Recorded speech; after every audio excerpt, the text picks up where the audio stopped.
Welcome to Legal 123s with ByrdAdatto. Legal issues simplified through real client stories and real-world experiences.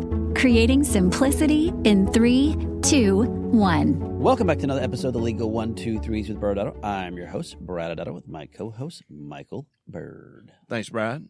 As a business and healthcare law firm, we meet a lot of interesting people and learn their amazing stories. This season's theme is hard conversations. We will take real client stories, we'll scrub their names to protect confidentiality, and build these stories around confronting and having these hard conversations. Now, Brad, they don't all have great outcomes, but there are plenty of teachable moments. All right, Michael, what random topic do you want to throw at me today? Have you ever been to the rodeo? Many times, but sadly, I don't think anyone recently. Have you ever participated in a rodeo? Meaning, did I jump in there and ride a bull or something like that, Michael? Yeah. No. However, fun fact, my roommate in college, his dad went to New Mexico State on a bull riding scholarship and rode professionally. And so when he would come visit us in college, we would go to these rodeos and be in the back with all the riders that he knew through for the years he rode. Very nice. Well, then that begs the follow-up question. Have you ever ridden a real-life bull, or at least a mechanical bull? So never a real-life bull. I've ridden mechanical bull, like anyone familiar with Fort Worth, Texas. They have Billy Bob's, and they had a mechanical bull there. But my favorite story of all time, and I'll abridge it, was for my 40th birthday. There was a bar in Bourbon Street, yes, in New Orleans, that had Wait, there's a bar in Bourbon Street? Yeah, I know. Again, stick with me on this one. Yeah, okay. It's mostly believable. And in this bar it was themed for whatever reason, it had a cowboy theme, and they had a mechanical bull in there. And me and my friends were standing there, and this girl gets up there and she's riding it, and my buddy looks over me and says, "This looks pretty easy," because the mechanical bull wasn't really throwing her or anything like that. So he gets up there, and we may have tipped the guy to make sure it did not go well for him. And he was suited up and kept getting thrown off the bull, and he hopped back up and thrown off the bull. He had a lot of libations in him too, so he thought he could do it, but it did not work for him. How about you? That's fantastic. Well, I've ridden a mechanical bull several times. No great stories from it. You won't be surprised by this. My wife, Stephanie, several years ago, actually won a trophy at a mechanical bull competition. Yeah, she's not competitive at all. Yeah. And she also tried bullfighting in Spain, and that did not work out as well. Wait, you just can't say that your wife tried bullfighting in Spain and did not work out well. Did she die? She did not die, Brad. This was during her college years, so we didn't even know each other yet. Okay. So for the audience, she's still alive, right? And by the way, when I found out this story, which was 20 years later, was also when her parents found out the story. She was terrified to tell them. She was in college doing the summer in Spain thing, and they had, I think it was a junior bull or baby bull, which was only like 800 pounds. Oh, sure. Yeah. And so, but my understanding is it's the full red cape, and they were looking for volunteers in the crowd to give it a go. She thought that she would be a natural since she was born in Spain. And I think that a moment later, she was lying on her back looking up at the sky after the bull won. And she had to be helped off, but she survived to tell the story. There you go. Well, Michael, why are you deposing me today on this rodeo talk? I read a fascinating article about bull riding and wanted to make sure you had the background to be able to follow me. For those of us who were born in Texas, Brad, this actually comes naturally, so I just wanted to make sure you could stick with me. All right. First, I've lived in Texas nearly half my life, and for 5 of those years, I lived in, Fort Worth, Texas, where actually, for those who don't know, that's where the West begins. I spent many of nights in Cowtown in Fort Worth. But like many Texans, apparently you're either born here and you're a Texan or you're not. And this is a funny conversation. It just happened like 2 weeks ago. My son was born in New Orleans. When he was a year, we moved to Dallas, Texas. Mm-hmm. My daughter was born here in Texas, and she keeps telling him, well, you're not from Texas. Yeah. Now, he's 18 and spent his entire life here, basically. Well, they teach you New Orleans people to say Texas or whatever you say. And us from Texas, we don't have accents. You don't have accents at Not all. Not at all. Not at all. Okay. Well, let me talk about this article. This article was talking about the dangers of bull riding.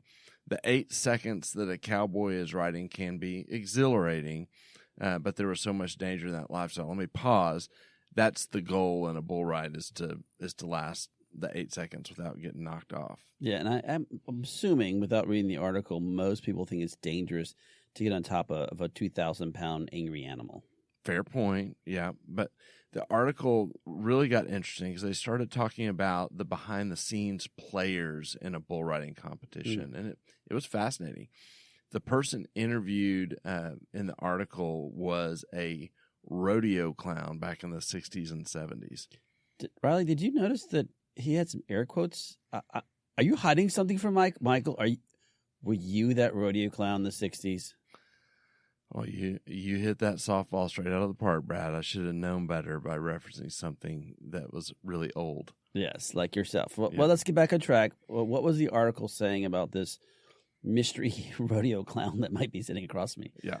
Well, the role of a rodeo clown back in the day was twofold, both to entertain the crowd and fight the bull to keep the bull from trampling the bull rider that had been bucked off. Yeah, and that's the kind of the picture I have as this role as a rodeo clown.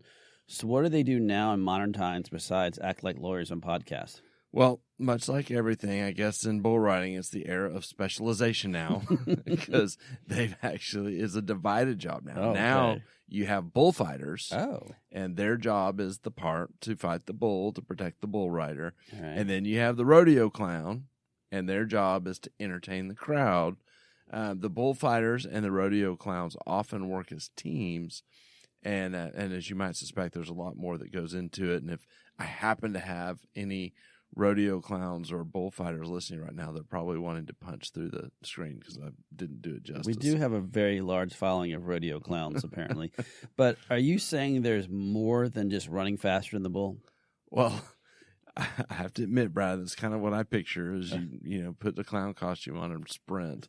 But, the article made it seem like there are actually some nuances and real danger with these jobs. The rodeo clown recounted numerous broken bones and even being flipped 45 feet in the air at one point by an angry bull.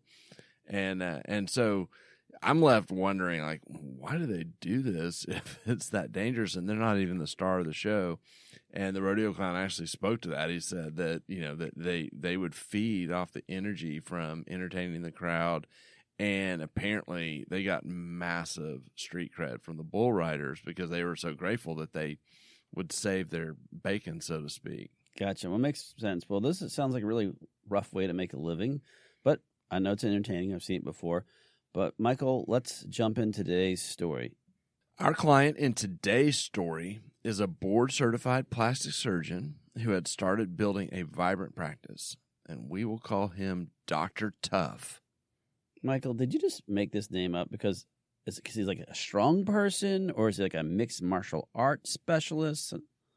Well, randomly, he is pretty tough, but I'm trying to be a little more creative with my names, Brad. Okay. His name is inspired by Tough Hedeman, one of the most famous bull riders of all time. Okay, so I'm seeing a little stretch here, but I'm surprised you actually didn't go with the American rodeo legend Lane Frost.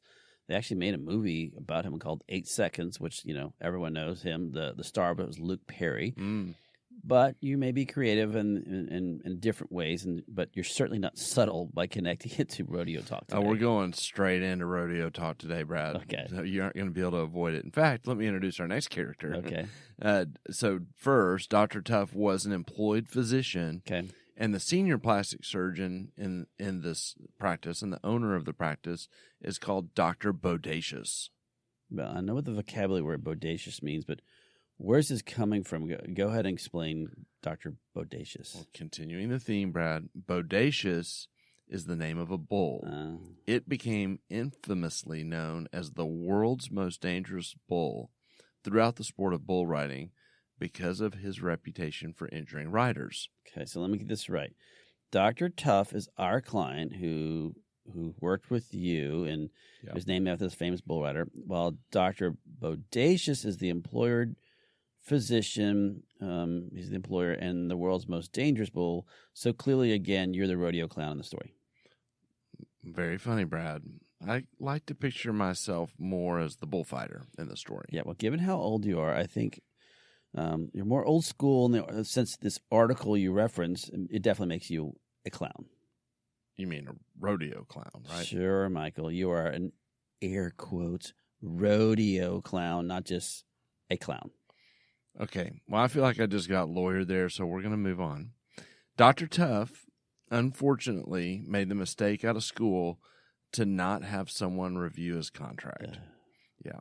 He signed the contract figuring it was not negotiable. Dang. Well, we've done a lot of podcasts on physician employment agreements, but I think, Dr. Gary Tuma shared a really great story on a podcast we did a couple of years ago, and basically signing blindly about his story about being told you can't negotiate and the ramifications he personally went through because of that.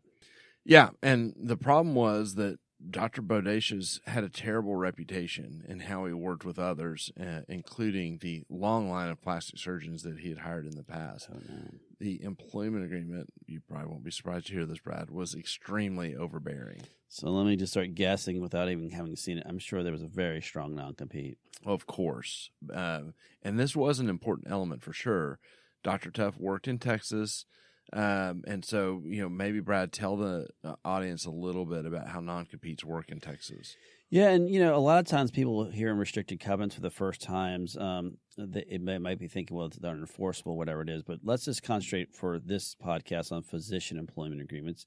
And you might have non-solicitations of patients or employees or non-disclosure clauses, but most people really are focusing on the non-compete of these type of restrictive covenants. Mm-hmm. And generally speaking, for a non-compete, for it to be enforceable, it has to be, in most states, a reasonable restraint on trade. So courts look at time and geographic scope and what is that prohibited activity that's actually detailed in that agreement. So you said the story's in Texas, so let's focus on Texas. And Texas is one of these states that it's allowed, but for physicians, that for it to be otherwise enforceable, it has to be part of a contract. In addition to that, Texas has a whole statute written, and it has a whole bunch of things that have to be in there for it to be enforceable against a physician. And one of those elements is including a buyout in that non-compete. Gotcha. Okay. Well, the non-compete was onerous in the sense that it connected to each of the offices. You mentioned the geographic scope a minute ago.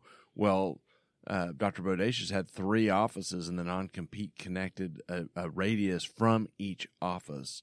And so it effectively would have made Dr. Tuff have to leave town where he had built this vibrant practice that we started the story with. Mm-hmm. But believe it or not, Brad, the non-compete was only a variable to this story and not the main issue. Oh, man, this does feel like a rough ride. So what was the main issue? Okay, well, I'm going to answer in a moment. All right. Stay with me. All right. I want to touch on some of the other onerous issues in the contract. It was gloriously strong, Brad. No, so gloriously. Yes. I mean, you almost have to admire. Okay. Yeah. So, first of all, the contract locked in Dr. Tuff from a compensation perspective. And Dr. Bodacious would not negotiate. Dr. Bodacious also would not allow Dr. Tuff to become an owner of the practice. Yeah. He wouldn't allow him to become an owner in the ancillaries, which was a surgery center and a medical spa. And Dr. Tuff sent a ton of patients to the medical spa, but he didn't get any credit for this, nor, as I just mentioned, did he have a chance to become an owner. Yeah, normally I might cover this in the second half of the podcast, but Michael, I think just jumping in real quick, just some context here for our audience. We did an entire season focusing on different specialties, and we did cover many aspects of a plastic surgeon's practice. And for those who don't know, a plastic surgeon's practice, there might be 3 different revenue models that they may be able to participate in. So obviously, as a plastic surgeon, there'll be professional fees as that surgeon that they might be able to receive. But where you were just kind of referencing is there's a lot of opportunities for plastic surgeons on the ownership side. And that mostly includes these ancillary revenues, typically from either sometimes they call them non-invasive service or aesthetic services, where like you typically see in a med spa, or if you have an ownership in a surgical a suite, an ambulatory surgery center. And as owners, you then get distributions based off that. So, as a young plastic surgeon or any plastic surgeon, we often talk about the wins you get as an owner. So your statement earlier that he couldn't become an owner. That's a pretty bad hit for him. Yeah, not much incentive Yeah. was sitting there. And so let's continue with this gloriously awful contract. It also made it difficult for him to leave, which might shock you. Yeah. It required a 120-day notice of termination. If he did leave, he was responsible to purchase the tail policy. And finally, Dr. Tough would lose his bonus if he was terminated. All right. Well, I think there's a lot of issues that we can cover on this on the other side of the commercial. But first, I want to circle back. This was some horrible contract provisions here, and yet you said, if I remember correctly, that was not the main issue. Yeah, the main issue was that Dr. Bodacious was a horrible person to work with. Yeah. He was not a nice person and wanted everyone to be afraid of him. It made the practice, Bodacious Plastic Surgery, a horrible place to work. This is shocking because I have met Dr. Tough in real life, and he is one of the nicest persons that I've ever met. I know. And all the staff actually stayed because Dr. Tough was a calming figure in the office. But Dr. Tough had gotten to the point where he had to get out. I have a feeling this is where we have a hard conversation. So did Dr. Tough do it? Dun, dun, dun. Yes, Brad. He put his big boy chaps on and told Dr. Bodacious that he was leaving. Yeah, I have to imagine that this was a hard conversation. Did the conversation last longer than 8 seconds? Yeah. Well, believe it or not, this is actually the first time we worked with Dr. Tough for many years now, and this is really how he and I got connected, and because he had fear of what this conversation would look like, and our initial engagement was all built around this conversation. Wow. Reviewing the contract, again, just having a strategy. And Dr. Bodacious, for some context, had sued every single doctor that had left him before. Oh, yes.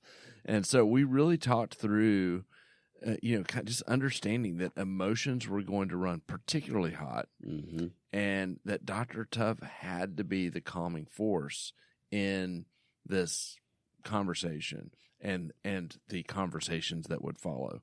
And so kind of using this rodeo analogy, him telling Dr. Bodacious he was leaving would be like diving the spurs into the bull and starting the 8-second ride. Well, I'm going to follow your analogy here, except in this case, it would be a 120-day notice of termination. So Dr. Tough would need to ride it out for 5 months.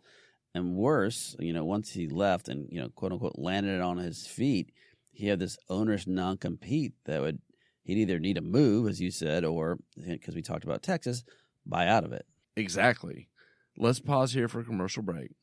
On the other side, let's talk about the legal issues today and find out if Dr. Tough was bucked off of Bodacious or made it the 8 seconds. Many business owners use legal counsel as a last resort rather than as a proactive tool that can further their success. Why? For most, it's the fear of unknown legal costs. ByrdAdatto's Access Plus program makes it possible for you to get the ongoing legal assistance you need for one predictable monthly fee. That gives you unlimited phone and email access to the legal team, so you can receive feedback on legal concerns as they arise. Access Plus, a smarter, simpler way to access legal services. Find out more. Visit ByrdAdatto.com today. Welcome back to Legal 123s with ByrdAdatto. I'm your host, ByrdAdatto, with my co-host, Michael Texas Byrd. Now, Michael, this season our theme is hard conversations. And Dr. Tough was confronted with a really hard conversation because he was dealing with a mean, nasty, angry bull, or his employer named Dr. Bodacious, and that he let him know he was leaving the practice. Yeah, and a kind of a quick recap. Dr. Tough, came out of school, signed an employment agreement, made the common mistake of just signing. And so you took a pretty tremendous amount of risk when Dr. Tough did that and got into realize quickly that he was had signed off on a lot of risk because he realized that Dr. Bodacious was not a kind human or easy person to work with.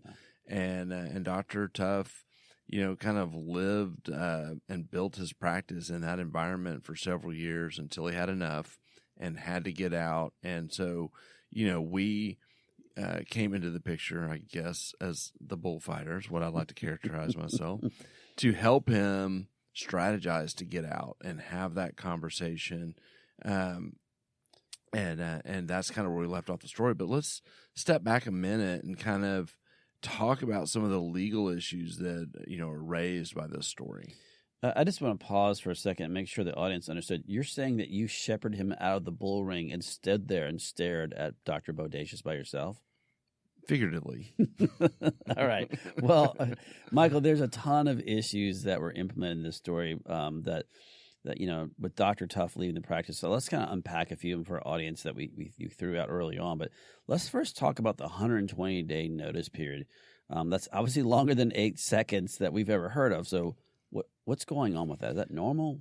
Yeah, that's a great question. Let's kind of start with what we see in the market with physician contracts. Yeah, that's a good idea. And so you typically do see a little bit longer than a normal employment. You see the 60 to 90-day notice periods. Mm-hmm. And so it would be easy just to stop there and say, market 60 to 90 days.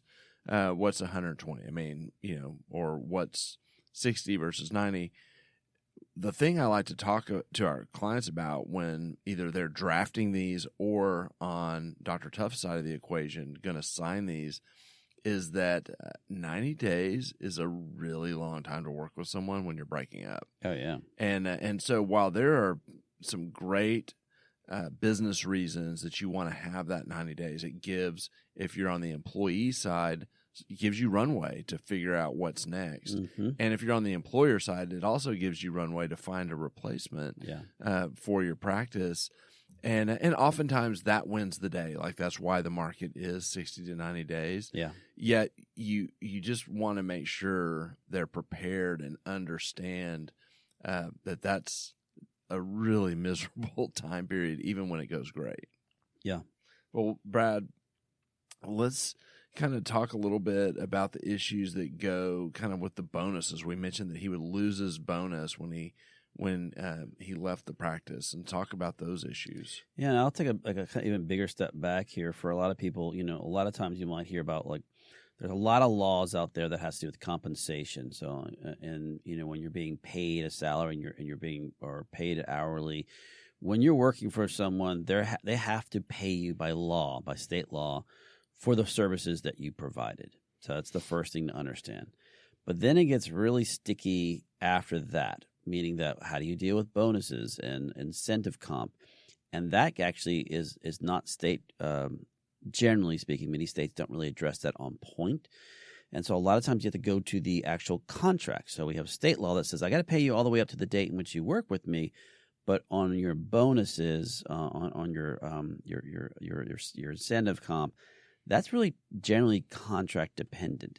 And a lot of times you'll see in some contracts where it's like, okay, well, I'll pay you for our 12-month period, but I'm going to pay you 90 days after the end of the year. Well, it's the best way to kind of describe it is some golden handcuffs, because we, quote, have to close out the year, but I won't pay you that big money later on. So that's another thing you start seeing in contracts where it's a way of really keeping people longer just because they want to get their bonus. And then finally, something that's not often addressed in an employee, especially a physician-employee contract, is what happens to all those accounts receivables. Maybe in a plastic surgery practice there are not that many, but in a lot of for plastic surgeons that might be the case. But in most surgeons, their AR might be 90 to 180 days out, and so they never even got paid on that. So when they leave, who gets that? Does the practice get all of it, collect it all, or is there a runway in which they can participate? So all those are big factors that should be discussed, and I'm assuming that's one of the reasons why in this case where Dr. Tuff had to hang out longer, because the only way he could get that money is by meeting the calendar dates of being paid out. So those golden handcuffs kind of kept him there. But so, Michael, let's shift off comp talk and maybe talk about something you kind of casually mentioned, but you and I know is a big deal. You said something about that tail insurance you mentioned, that if he left, contractually Dr. Tuff was obligated to deal with it. Yeah, this is a tricky conversation because it's super boring. Well, I'm glad I asked you to talk about it. Yeah. So, very generally, a doctor has to carry malpractice insurance. Yes. People probably appreciate that. And doctors definitely know that. There's two different types of policies that are out in the market in most states, and one's called an occurrence policy, and one's called a claims made policy. And it just depends on the market as to what you can get. An occurrence is more souped up coverage than a claims made, so that usually is beneficial.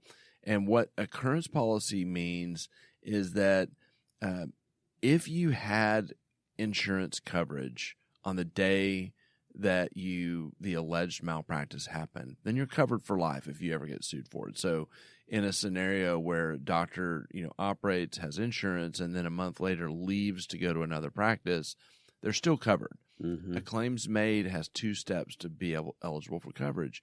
You have to be insured on the date of the surgery, just like occurrence, Mm-hmm. and you still have to have a policy the date a claim is made or a suit's filed. And so that creates a problem when a doctor leaves, because they have a history of all these cases they did, yet they're leaving the practice, Mm-hmm. and they would not be covered unless they buy something called a tail policy. Right. And that tail policy is basically covering everything they did before. And so, everyone, employers and doctors alike, don't want to have an uninsured period. The contract will spell it out as to who's paying for that. And Or it's should. not cheap. Yeah. And so, as we saw in this particular case, as you might be surprised or not surprised with Dr. Bodacious, Dr. Tuff had to pay for his tail policy. Yeah, all great points. And yeah, you're right. It was boring malpractice talk or insurance talk. Sorry for insurance providers. We love you. So let's kind of jump back to our story. What happened after Dr. Tuff gave notice? He made it the proverbial 8 seconds without getting sued, Brad. It was a rough stretch, made more complicated by the fact that Dr. Tuff made it known that he was going to buy out the non-compete and stay in town. Oh, wow. Which, by the way, Brad, it was a $350,000 check. And he also had several employees, surprise, surprise, who wanted to go with him. Wow. Well, that does complicate things, especially if he had a non-solicitation inside of that. But, again, in Texas, if the doctor buys out of that he can stay in town, and you, the employer, receive the benefit of that buyout.